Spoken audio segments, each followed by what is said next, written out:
থেকে এখানকার জাহেরের হিস্ট্রি যতদূর জেনেছি, আপনারা পাশে মিষ্টি হাব দেখছেন, এখানে একটা ক্লাব ছিল। সেই সৌমিত্র মোহন স্যার যখন ডিএম ছিলেন তখন ওটা মিষ্টি হাব করার পরিবর্তে এই জাহের খান উনি তখন করে দিয়ে গেছিলেন। এবং তখন থেকে আমি ওতপ্রোতভাবে 2013 যখন দেবু টুডু সভাধিপতি ছিলেন তখন আমরা ওই গাছগুলো পুঁতেছিলাম, আমরা শাল গাছগুলো পুঁতেছিলাম। এখানে সারা ডিস্ট্রিক্ট থেকে আমরা সবাই মিলে পুঁতেছিলাম, এখানে জাহের খান হবে ইত্যাদি ইত্যাদি। করোনার তার আগে আমি জানতাম যে জাহের খানের মাঝি, নাইকে, গোডের এরা তো আছেই, তাছাড়া প্যারালালি এখানে একটা ট্রাস্ট চলে, যে ট্রাস্টটা বিভিন্ন রকম সামাজিক কাজের সাথে যুক্ত। সেই ট্রাস্টটা আমি থাকার সময় ওই করোনার সময়টাতে একটা নতুন ট্রাস্ট গঠন করা হলো, যে ট্রাস্টে লস হেমব্রম, যিনি এই যে ডিএমকে চিঠি লিখেছেন এখানে আমার হাতে আছে, আর বাদল মুর্মু, লস হেমব্রম যিনি এখানে চিঠি লিখেছেন অফিসার ইনচার্জ শক্তিগড় পিএস, তো ওনারা প্রেসিডেন্ট এবং ভাইস প্রেসিডেন্ট ছিলেন। এবং আমরা সিনিয়রদের যথাযোগ্য সম্মান দিয়ে তাদেরকে আমাদের যে জাহের খান ট্রাস্টের যে অ্যাকাউন্ট, তার সিগনেটারি অথরিটি একজন ছিলেন বাদল বাবু। তো তখন থেকে দেখে আসছি। তারপরে আমাদের এখানে যখন আমরা বিভিন্ন সামাজিক কাজকর্মের মধ্যে আমি যখন জড়িত হলাম, তখন আমি একটা জিনিস দেখলাম যে আমরা একটা জিনিস করতে পারি। আমরা বর্ধমান মেডিকেল কলেজে যে সমস্ত প্রফেসররা আছি তারা মিলে একদিন করে অন্তত এখানে ফ্রিতে সেবা দিতে পারি। এবং যখন আমরা এটা ডিসিশন নিলাম তখন থেকে, সেই করোনার আমল থেকেই আজ অবধি আমাদের চেম্বার এখানে দেখতে পাচ্ছেন, আমরা চেম্বারে আসি, চেম্বারে বসি, এরকম একটা কাজ হয়ে আসছে। সাথে সাথে যে পেশেন্টগুলো আমাদের হয়তো বাইরে 700 টাকা 1000 টাকা ভিজিট, আমরা এখানে 20 টাকা দিয়ে শুরু করেছিলাম, আর 30 টাকা, তারপরে 50 টাকা দিয়ে শুরু করেছিলাম। যে টাকাটা এই জাহের খানের উন্নতি কল্পে ব্যয় হবে, আমরা কিন্তু কোনো পয়সা নেব। পরবর্তীকালে আপনারা জানেন আমি অনেক সামাজিক কাজকর্মের সাথে জড়িত, এবং এই যে এখানে এলাম আমি তো ভেবেছিলাম মিটিং বোধহয় শুরু হয়ে গেছে এবং আমি যদি না থাকি তাহলে কিছু আমার দিকে হয়তো বন্দুক তাক করা হতে পারে। কারণ 2-3 দিন আগে শুনলাম যে ওপেল মান্ডি এবং সুশীল মুর্মু এই জাহের খানকে নষ্ট করার কনস্পিরেসি করছে। তো সুশীল মুর্মু অনেক সামাজিক কাজকর্মের সাথে জড়িত। আমার আজকে কোচিং ক্লাব একটা চলে, কোচিং, ফুটবল কোচিং, সেখান থেকেই ডাইরেক্ট এখানে এসে আসলাম। আর আমি 8খানা ডিস্ট্রিক্টে 15-16টা টিউটোরিয়াল হোম চালাই। তো আমি সেটা ভেবেছিলাম যে চ্যারিটি বিগিনস এট হোম, নিজের জায়গায় নেই, অথচ আমি 8টা ডিস্ট্রিক্টে চালাচ্ছি। ন্যাচারালি আমি জাহের খানে কোচিংয়ের ব্যবস্থা করলাম। সেটা কি, আমরা কোচিংয়ের ব্যবস্থা করলাম 1 থেকে 4 পর্যন্ত, 8, 9, 10, 11, 12। এবং কৃষ্ণবাবু এর আগে বললেন অনেক ম্যাডামরা আসতেন, অনেক স্যারেরা আসতেন, যেখানে এখানে এই কোচিংগুলো হতো। তো পরবর্তীকালে দেখা গেল আমি একটা, আর তারপরে এখানে আর একটা ক্যাম্পাস আছে ওই বিকে শোরুমের পেছনে, যেটা প্রায় আনুমানিক 3 বিঘে মতো। তো সেখানে আদিবাসী বর্ণমালা স্কুল চলতো। তো কিছুদিন আগে জমি হাঙ্গররা ওখানে একটু লোলু দৃষ্টি দিয়েছিল। তো যখন আমার কানে এলো বা আমাদের কানে এলো, তখন আমাদের এখানে কৃষ্ণেন্দু কুমার মণ্ডল এসডিও ছিলেন। আমি স্যারকে সঙ্গে সঙ্গে ফোন করি, স্যারকে বললাম স্যার এই ব্যাপার, ওটাকে তো রক্ষা করতে হবে, আমাদের ছেলে মেয়েদের পড়ার জায়গা। তো স্যার বললেন তোমরা উল্লাসে দাঁড়াও, আমি এখনই যাচ্ছি। তখন বাজে প্রায় রাত 8টার দিকে। আমরা সেই টর্চ মেরে মেরে ওখানে যাই, ওটা উনি পরিদর্শন করেন এবং উনি বলেন যে জমি হাঙ্গরদের লোলু দৃষ্টি থেকে যদি এটাকে রক্ষা করতে হয়, তাহলে এখানে যে অলচিকি স্কুলটা চলছিল সেই স্কুলটা আপনারা পুনরায় এখানে আবার নিয়ে চলে আসুন। অলচিকি স্কুলটা তখন এখানে হচ্ছিল। আমরা সেই হিসেবে অলচিকি স্কুলটাকে আবার ওখানে নিয়ে গিয়ে আবার দ্বিতীয়বার আমরা সেটার উদ্বোধন করলাম। সেটা আপনারা অনেকেই ছিলেন। তার সাথে আমি অ্যাক্টিভলি ছিলাম। যাই হোক, যেটা বলছিলাম, এবারে এই যে ক্লাস 4-এর বাচ্চারা পড়ছিল, সেই তাদের জন্য ম্যাডামকে একটা অনারারিয়াম দেওয়া হতো, সেটা আমার পকেট থেকেই দেওয়া হতো। আজকে জাহের পরিষ্কার পরিচ্ছন্ন, এখানে অনেকেই আছেন তারা জানেন যে এখান থেকে আমি 1000 টাকা করে দিতাম শুধুমাত্র জাহেরকে পরিষ্কার করে রাখার জন্য, এটা অনেকেই জানেন। তো সেখানে লসবাবুর ছেলে একদিন হঠাৎ এসে এখানে যখন বাচ্চারা পড়ছিল, একজন দিদিমণি পড়াচ্ছিলেন বর্ণালী বলে, তো ছেলেগুলোকে ডেকে নিয়ে গিয়ে কৃষ্ণবাবু যেটা বললেন, আসো আসো, এইসব পড়াশোনা করে কোনো লাভ নেই, ইংলিশ মিডিয়ামে পড়তে হবে, that is free, that is জাহের, ইত্যাদি ইত্যাদি। ঠিক আছে, তো সেই ছেলেগুলোকে নিয়ে পুরো ক্যাম্পাস ঘুরতে থাকলো, ইংরেজি শেখাতে থাকলো। ঠিক আছে, এবারে সেই ছেলেগুলো দিদিমণির কাছে যখন আসছে, বলছে দিদিমণি আমরা তো হাঁপিয়ে গেছি ইংরেজি শিখতে শিখতে, দিদিমণি আর আমরা পড়তে পারবো না। তো দিদিমণির কাছে একদিন হলো, দুদিন হলো, 3 দিনের দিনে দিদিমণি দেখছে কোনো ছেলেই নেই। তাহলে পরিকল্পিতভাবে এই ছেলেগুলো যাতে এই 4 পর্যন্ত পড়াশোনা না করতে পারে, সেই জন্যে ইংলিশ মিডিয়ামের নাম করে সেগুলোকে ছত্রভঙ্গ করা হলো। কেন বললাম পরিকল্পিত? কারণ যেদিন স্কুলটা বন্ধ করলো দিদিমণি, তারপর দিন থেকে ইংলিশ মিডিয়ামও বন্ধ হয়ে গেল। তাহলে পরিকল্পনা ছাড়া কি বুঝবেন? এরপরে আসি যে জাহেরের বিভিন্ন অনুষ্ঠানে মনে হতো যে প্যারালালি একটা সংগঠন এরা চালাতে চায়, সেই হিসেবে এরা বিভিন্ন রকম হিসেব নিকেশ দিতে পারে না, দিতে চায় না, এবং মুষ্টিমেয় লোকের কথা ওরা আমরা যা বলবো আমরা এখানে ঘরের মতো ব্যবহার করব। লসবাবু বলেছিলেন যে এই যে গেস্ট হাউসটা হলো, সেই গেস্ট হাউসে আমাদের নাইকে, আমাদের পুরোহিত এখানে থাকতে পারবে এবং আমরা নিত্য পুজো করবে পুরোহিত। আমাদের আপনারা বলুন, আদিবাসী সমাজে, আমাদের সাঁওতাল সমাজে নিত্য পুজো আছে? নিত্য পুজো মেনা দেবো না? তাহলে উনি মেহনকিদায় নাইকে বললো তুমি এইখানে থাকবে, নিত্য পুজো করবে। আর এই জাহেরের যা সম্পদ, কেন বলছি এই সম্পদ লুণ্ঠনকারী, এই যে বাড়িটা দেখছেন, ওই বাড়িতে এই জাহের থেকে জল দিয়েছে, ইলেকট্রিক বিলটা কার নামে উঠেছে? জাহেরের নামে উঠেছে।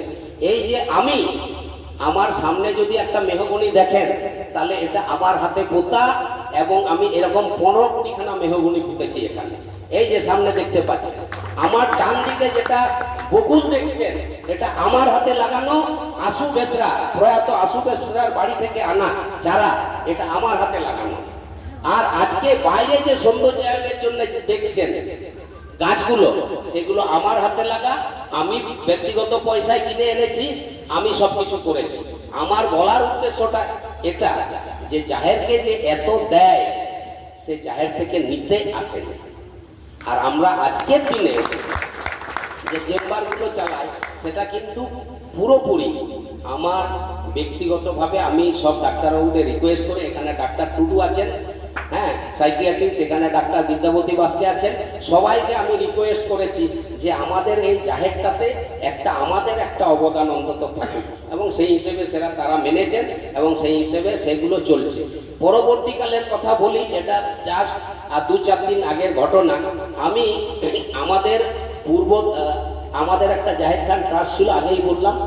ভেতরে ভেতরে লসবাবু হঠাৎ একদিন চেম্বার করতে গিয়ে আমাকে বলেন যে বাবু ওই পুরনো ট্রাস্টটা বাদ, আমরা নতুন ট্রাস্ট করব।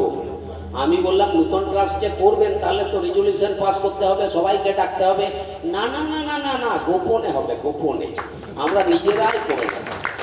সেই গোপনের ট্রাস্ট আমি কিছু জানলাম না, কিন্তু একদিন আমার হাতে নতুন ট্রাস্টের, মানে ট্রাস্টের মধ্যে আরেকটা ট্রাস্টের জন্ম হলো, এবং যে ট্রাস্টে উনি সহসভাপতি ছিলেন, আগের ট্রাস্টে বাদলবাবু সভাপতি ছিলেন, প্রেসিডেন্ট ছিলেন, তাদের নেতৃত্বে, এবং পরবর্তীকালে আরো একটা ট্রাস্টের জন্ম হলো। সেই ট্রাস্টের কাগজটা যখন আমার হাতে এলো, আমি অ্যাডভোকেট দুলাল মান্ডিকে ট্রান্সফার করলাম, এবং ডাক্তারদিকে ওখানে অ্যাডভাইসারি কমিটিতে রাখা হয়েছে, এবং নিজেদের মতো প্রেসিডেন্ট, সেক্রেটারি এইসব করে নিয়েছে। ঠিক আছে, ওরা হলো না। বাই দিস টাইম এরা ট্রাস্টের পাস বই থেকে শুরু করে ব্যাংকের সব বই করে নিয়েছে। এখন কথা হচ্ছে, আমাদের যে মান্থলি সাবস্ক্রিপশন, আমাদের যে চেম্বার থেকে যে গড়সপহর, যেটা সাহায্য আমাদের জাহেরকে দেওয়া হতো, সেই টাকাটা সব মিলিয়ে 1,62,000 টাকা মতো ব্যাংকে জমা থাকলো। সেই ব্যাংকের অফিসার যেমন time to time KYC update হয়, ব্যাংকের অফিসার ম্যানেজার বললেন যে এই KYCটা আপনারা সবাই আধার কার্ড দিন, আপডেট হবে। তো সিগনেটারি অথরিটি তো বাদল মুর্মু, ওনাকে বলা হলো আপনি একটা দিন, সেটা উনি দিতে রাজি হননি। তো আমি একদিন আরো পার্সোনালি লসবাবুকে বললাম যে লসবাবু, এই যে টাকাটা আপনারা যদি কাউকে বিশ্বাস না করেন, এই টাকাটা আপনারা KYC দিন, আপনারা 1,62,000 টাকা তুলে দিন, তুলে টাকাটা দরকার হলে আমার কাছে থাকবে। আমরা জাহেরে যে সমস্ত কাজ এখনো অপূর্ণ আছে সেগুলো আমরা করব। দুজনকেই আমি খুব করে রিকোয়েস্ট করেছি, দুজনেই আমার সেটার সদুত্তর দেননি। পরবর্তীকালে 2-4 দিন আগে যে ভিডিওটা ভাইরাল হয়েছে, তারা ব্যাংকে গিয়ে বলে ওই 1,62,000 টাকা আগের কমিটির টাকা, আগের ট্রাস্টি বোর্ডের টাকা আমাদের নতুন ট্রাস্টি বোর্ডে ট্রান্সফার করা হোক। নিত্যেন নতুন ট্রাস্টি বোর্ডে ট্রান্সফার করো। ম্যানেজার বলছেন এই কি কথা, একদম মানে এলে আর বলে দিলেই হয়ে গেল, তার রেজলিউশন থাকবে না। আর সিগনেটারি অথরিটি তো 3 জন, সেই সিগনেটারি অথরিটি আমাদের গাঙ্গাল বাবুদিকে তখন ফোন করা হয় এবং আমাদের আগের কমিটির, মানে যে কমিটি এখনো ডিজলভ হয়নি, সেই কমিটির সেক্রেটারি গাঙ্গাল বাবু এবং কৃষ্ণদা, এই যে কৃষ্ণ সরেন, ওরা ব্যাংকে যায়, দুলার মান্ডি ওরা ব্যাংকে যায় এবং ব্যাংকে সেদিনই ওই কথা হয়। ওরা ম্যানেজারকে বলে আপনি এটা করতে পারেন না। আর সেই ভিডিওটাই দুলার মান্ডি তুলেছিল, যে ভিডিওটাই ভাইরাল হয়েছে, আপনারা সবাই দেখতে পাচ্ছেন। তো মুষ্টিমেয় কটা লোক এখান থেকে ব্যবসা বাণিজ্য করে কোনো রকম হিসেব নিকেশ না দিয়ে এটাকে কুক্ষিগত রাখতে চায়। এবং সেই লোকগুলো তো আমি বলেই দিলাম, তারা বাদলবাবু এদিকে পাড়ার লোককে, এদিকের লোককে উস্কাচ্ছে, এই জাহেরটা তোমাদের, এই জাহেরটা তোমাদের। এখন কথা হচ্ছে বাদলবাবু কোথাকার লোক, কথা হচ্ছে লসবাবু কোথাকার লোক, তাহলে ওরা নেতৃত্ব দেবে কেন? এখানে নেতৃত্ব অমল কোথাকার লোক, অমল নেতৃত্ব দেবে কেন? অমল আর এই 3 জন, তার সাথে আমাদের নাইকে নাম বলতে বাধ্য হচ্ছি যে আমাদের নাইকে এবং আমাদের গোটের এরা সহোদর ভাই হয়েছে। এই 5 জনের জন্য এই জাহেরটা আমরা ছেড়ে দেবো বর্ধমান জেলা জাহের, না এই 5 জনকে দান করে দিয়ে যাব? আজকে আপনারা ঠিক করবেন। আর আমরা এরকম মিটিং বারবার করেছি, আমরা যখন করি ওনারা আসতে চান না। যদিও বা 2-1 এসছেন, মহিলাদিককে সামনে করে দিয়েছেন ঝাঁটা নিয়ে, মহিলারা আগে কথা বলেছে, পুরুষরা পেছনে থেকেছে এবং এইভাবে আমাদের জাহেরের যারা ট্রাস্টি বোর্ডের মেম্বার হোক বা এই যে মাঝি আরাম সামনে আছে, তাদেরকে অপমান করেছে মহিলাদিককে সামনে এগিয়ে দিয়ে। এদের কৌশল বা রণকৌশল যাই হোক আমরা জানি না, কিন্তু এই হয়েছে উদ্ভূত পরিস্থিতি। অমলের কাছে আমি কিছুদিন আগে শুনতাম, কৃষ্ণদা বলল না কথাটা, 80,000 টাকা পাওয়া যাবে, 80,000 টাকার হিসেব দেয়নি। অমলও বললো দেবো। হঠাৎ একদিন বলি, অমল বললো আমার কাছে কোনো টাকা নেই, আমার কাছে জাহের কোনো টাকা পায় না। কি কৃষ্ণদা ঠিক? তাহলে এইরকম এই ঘটনা ঘটেছে, 80,000 টাকা নেই। লসবাবু 2-3 দিন আগে বলেছি, কেন বলছি এরা অর্থ পিশাচ, কেন বলছি এরা অর্থ লোভী? কারণ আমাকে নিজেকে বলেছে, এটা তো কারো কাছে শোনা নয়, আমাকে বলছে বাবু এখানে একটা ফুটবল ক্লাব আছে বা লাইব্রেরি আছে, তার 35,000 টাকা জমা আছে ব্যাংকে, এইটা আর একটু হলে তুলতে পেরে যাব। তার আগেই তো 1,62,000 টাকার কথা বললাম। আর একটা ঘটনা বলি, এখানে বিভিন্ন সময় এটা আমাদের বিভিন্ন অর্গানাইজেশন এই কমিউনিটি হলটা ভাড়া নেয়। তো কমিউনিটি হলের জন্য যে সমস্ত খরচাগুলো হয়, ইলেকট্রিক বিল থেকে শুরু করে, তারা কিছু একটা দাম ধ্যান করে দিয়ে যায়। তো সেই টাকাটা যার কাছে ঢোকে তার পকেটই ঢোকে গেল, তার হিসেব নেই, কিছু নেই। কিছুদিন আগে কলকাতা থেকে একজন ডাক্তারবাবু কিছু এখানে রিহার্সাল করবেন বলে এটা কয়েক ঘন্টার জন্য নিয়েছিলেন। তো আমাকে বললেন, দাদা তুমি কাছে আছো কি? আমি বললাম যে ঠিক আছে, কাছাকাছি আসি। বলছে একবার এলে ভালো হয়, আমাদের রিহার্সাল কমপ্লিট হয়ে গেছে, তুমি আসো। দিয়ে এসে এইখানে দাঁড়িয়ে কথা হচ্ছে, বলছে আমরা কত দেব? একটু জাহেরকে কিছু ডোনেট করে দিয়ে যেতে চাই। আমার পাশে লসবাবু দাঁড়িয়ে আছেন। তো আমি বললাম যে কত দিবি, যা দিবি দে। বললো 1000-2000 টাকা দিচ্ছি। আমি বলছি এই আমাদের বাবাটাকে দিয়ে যাও, লসবাবুকে। লসবাবু তখন বলে, বাবু ইন তো কই হাতাওয়া, আম হাতাও নে বাবু, আম হাতাও। দিয়ে আমি টাকাটা নিয়ে নিলাম, টাকাটা নিলাম, 2000 টাকা নিলাম। নিয়ে এই টাকাটা নিয়েছি, এবারে হয়তো পকেটে ঢোকাবো। টাকাটা নেওয়ার পরেই লসবাবু বলছে, দেন বাবু, দেন বাবু, আদৌ ইংরেজ দেন দেন। এই তো চরিত্র, এই হচ্ছে এদের চরিত্র। দিয়ে সেই টাকাটা কৃষ্ণদা এখানে প্রেজেন্ট আছে। আজকে লসবাবু সামনে থাকলে, সামনাসামনি হতো, আমাদের মীমাংসাটাই হয়ে যেত। ঠিক আছে, কৃষ্ণদা সামনে আছে। কৃষ্ণদাকে জিজ্ঞেস করলাম, 2000 টাকা তোমার কাছে জমা পড়েছে কোষাগারে? বলছে না তো। তাহলে এদের হচ্ছে এই চরিত্র। মানে এখানে ভাগটা হচ্ছে হ্যাভ আর হ্যাভ নট। কারা খাচ্ছে আর কারা খাচ্ছে না, কারা খাচ্ছে আর কারা দিচ্ছে, তাদের দুই গোষ্ঠী। এবারে আপনারা মাঝি পারগানা মহল এবং সারা বর্ধমান থেকে এসছেন, আপনারা ডিসাইড করবেন যে এটা খাওয়ার দলে থাকবে না দেওয়ার দলে থাকবে। 1 নাম্বার। 2 নাম্বার হচ্ছে প্রশাসনকেও এত প্রিভিলেজ দেওয়া যাবে না। আপনারা বারবার কাজের লোক সবাই, প্রশাসন ঠিক করুক যে কবে ওদিকে আনতে পারবে। আর নালে আজকেই আমাদের পুরোপুরি সমস্ত চাবি যা আছে সেটা আমাদের কাছে হ্যান্ড ওভার করা হবে এবং আমরা সবাই মিলে একটা ট্রাস্টি বোর্ড করব। সেই বোর্ডের মধ্যে এই জাহেরের রক্ষণাবেক্ষণ হবে। আর যেটা আমাদের সহানুভূতি ছিল যে আমরা বিভিন্ন জায়গা থেকে এসেছি, আমরা যারা বর্ধমানে সার্ভিস করি, কেউ পুরুলিয়া, কেউ বাঁকুড়া, এই যে ডাক্তার টুটু গোড্ডার, তো আমরা এখানে বাড়ি ঘর করেছি। তো আমাদের তো একটা জাহের থাকবে। তো আমরা খুব খুশি হলাম, বর্ধমান জেলা জাহের যেরকম বাঁকুড়াতে আছে, যেরকম মেদিনীপুরে আছে, যেরকম ঝাড়গ্রামে আছে, সব জায়গায় আছে। আমরাও খুব খুশি জাহেরে একদম মন প্রাণ দিয়ে কাজ করা।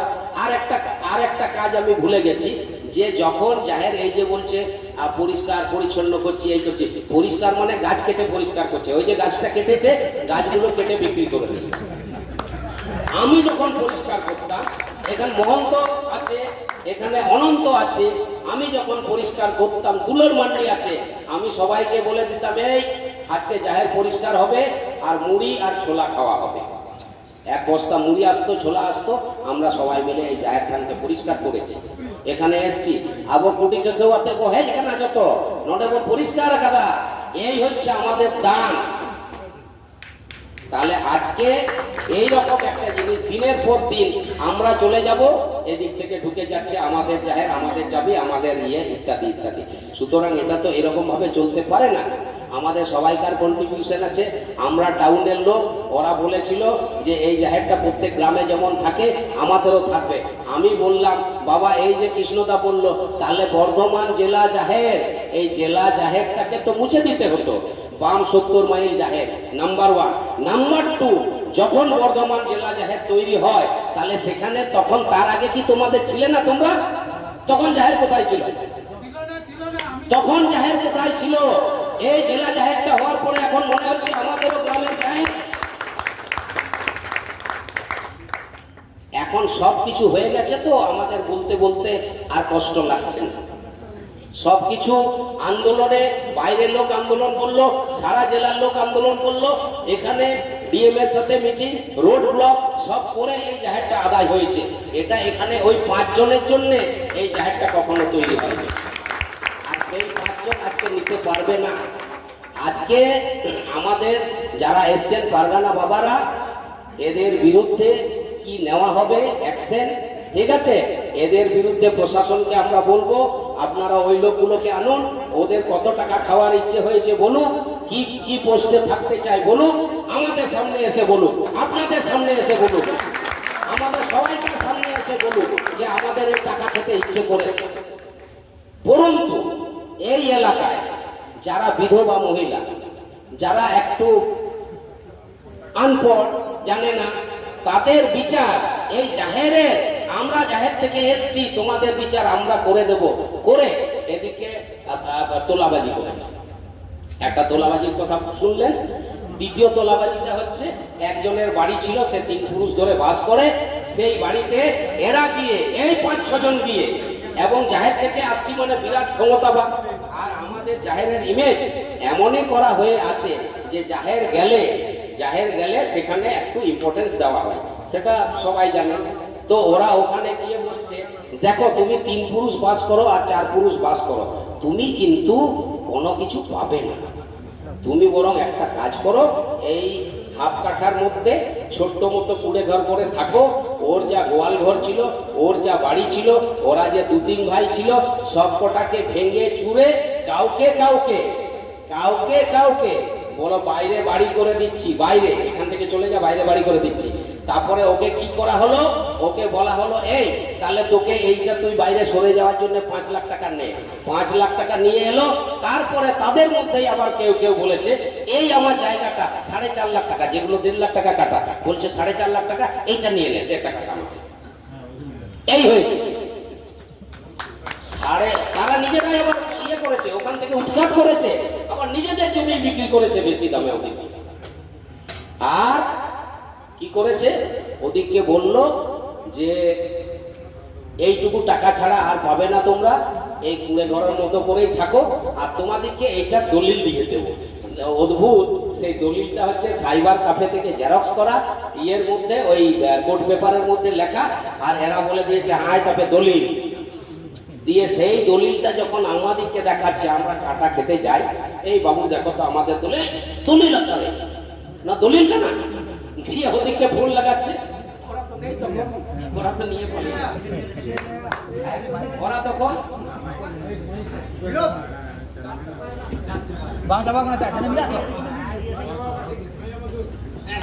ওরা তখন চলে যায়। তবে এই যে জাহেরের নাম করে, এবারে আমাদের বাহাতে এই যে ছোট ছোট চা গুমটিগুলো দেখছেন, সেই চা গুমটিকেও বলেছে 500 টাকা দিতে হবে। জাহের বলে কথা, আর আমরা এককালে সবাই মিলে বেরোতাম, ওদের কাছে তো সেই ইমেজটা আছে, তাহলে জাহেরের বডি ওরাই, সেই ডাক্তারবাবু, সেই অমুক, সেই তুসুক, এটাতে বেশি ওঠে, বেশি দেয় লোকে, সেই হিসেবে ওরা দিচ্ছে। ওদের কাছে কোনো হিসেব নিকেশ তার দেয় না। আমাদের সময় যারা কৃষ্ণদা আছেন, তখন যে অনুষ্ঠানই হোক না কেন, যা চাঁদা উঠতো, যা সাবস্ক্রিপশন উঠতো, যা কিছু হিসেব নিকেশ, সেটা হোয়াটসঅ্যাপ গ্রুপে দেওয়া হতো। কিন্তু এখন হোয়াটসঅ্যাপ গ্রুপ তো দূরে থাক, এইখানে একটা যে টাঙিয়ে দিতে হবে হিসেব নিকেশটা, সেটা পর্যন্ত নেই। তাহলে আমার বলার এটাই যে আজকে ডাক্তার মুর্মু বা ওপেল মান্ডি বা এই যে বাবারা এসছেন, এই যে আমাদের বিভিন্ন ব্লক থেকে এসছেন, আমরা কিন্তু সমস্যা তৈরি করার পক্ষপাতী নই, আমরা সমস্যা সমাধানের লোক। কিন্তু দিনের পর দিন এই ফাজলামি যদি চলতে থাকে, তাহলে কিন্তু তার ব্যবস্থা আলাদা আছে। সেখানে প্রশাসনকে দায়িত্ব নিতে হবে। আপনারা সুষ্ঠু সমাধান যদি পারেন, আপনারা সুষ্ঠু সমাধান করবেন, আর যদি না পারেন তাহলে সেটা বলে দেবেন যে আমাদের দ্বারা হলো না, তোমরা মাঝি পারগানা মহলের নিয়মে যেভাবে তোমরা সমাধান করবে সেইভাবে করে নেবে। যেরকম আমরা বিভিন্ন থানায় গেলে, যেখানে আমাদের বিবাহ সংক্রান্ত জিনিস বিভিন্ন জায়গায় থানার বাবুরা এটাই বলেন যে দেখো বাবু, এটা তোমাদের রীতিনীতি আলাদা আছে, ওই নিয়মে করে নাও।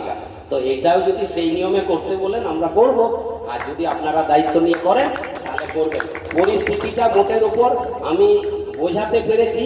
এই জাহেরের সব কিছু উন্নয়নমূলক কাজ, যেমন ওই তোমার কোচিং সেন্টার থেকে শুরু করে, অলচিকি সেন্টার থেকে শুরু করে, বাচ্চাদের সেন্টার থেকে শুরু করে, সবই এইভাবে এরা টোন টিটকিরি করে এবং বিভিন্নভাবে নষ্ট করেছে, ধ্বংস করেছে। আমরা সেগুলোর পুনরুজ্জীবন চাই। আমাদের বর্ধমান জেলা জাহের আবহাওয়া গরব কানা, আবহাওয়া গরবে তাহে না, আমাদের গর্ব, একে আমরা আমাদের চোখের মনির মতো রক্ষা করব। এই কথা বলে আরো এখানকার ইতিহাস যারা জানেন এবং বিভিন্ন সময় বিভিন্ন ঘটনা, আমি তো সব কিছু হয়তো জানি না, আমি যেটুকু জানতাম, যেটুকু প্রত্যক্ষ করেছি সেটা বললাম। এবং এই বলে সবাইকে আরেকবার জোহার নমস্কার জানিয়ে আমার ছোট্ট কথা শেষ করলাম।